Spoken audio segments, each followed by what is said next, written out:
This is Thermite. It's a powdered mixture of iron oxide and aluminium, which when ignited burns at 2,500 degrees Celsius, which is very, very hot. This is liquid nitrogen. It's specially stored at minus 198 degrees Celsius. That's 163 degrees colder than the North Pole in winter. But is it cold enough to neutralize the intense heat of thermite? Packed into the slow-release mechanism of a garden flower pot, the thermite is ready for action.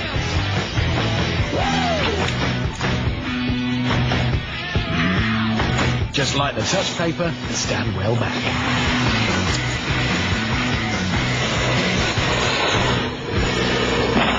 The fuse triggers the irreversible thermite reaction. As scorching hot meets freezing cold, a fierce battle rages. The smoke clears, and incredibly, nothing remains. As the thermite burns at 2,500 degrees, it releases a raging torrent of molten iron, which rains down upon the liquid nitrogen, boiling the glacial mixture away in a plume of vapor and melting the cylinder, leaving just a puddle of white-hot iron. A clear victory for thermite. So there you go, Dan. Adding something cold to thermite doesn't cancel it out. It just makes it angry. Thermite. You won't like it when it's... This is a car. It's been specially chosen to be destroyed because it's old, it's white, but more importantly, because it's French. The engine block is the densest part of a car. It's basically a huge lump of metal, and, well, it's very hard to melt.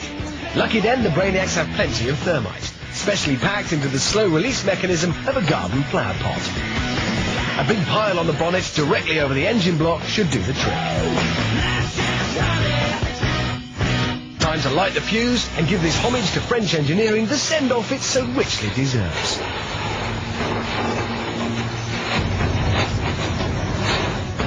The irreversible thermite reaction begins.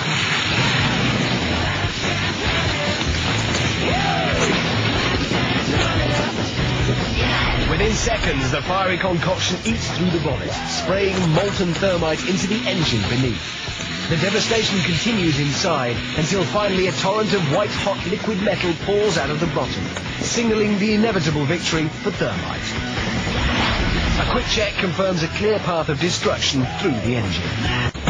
Now that the engine is melted clean through, it seems only fitting to have a go at the petrol tank. Packed into the slow-release mechanism of a garden flower pot, the thermite is ready for action. Popped onto the roof, directly above the fuel tank, top up, and just 4 feet of family car stands between the thermite and 8 gallons of petrol.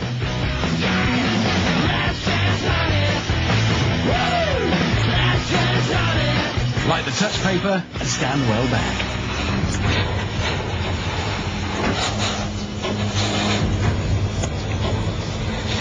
The irreversible thermite reaction begins.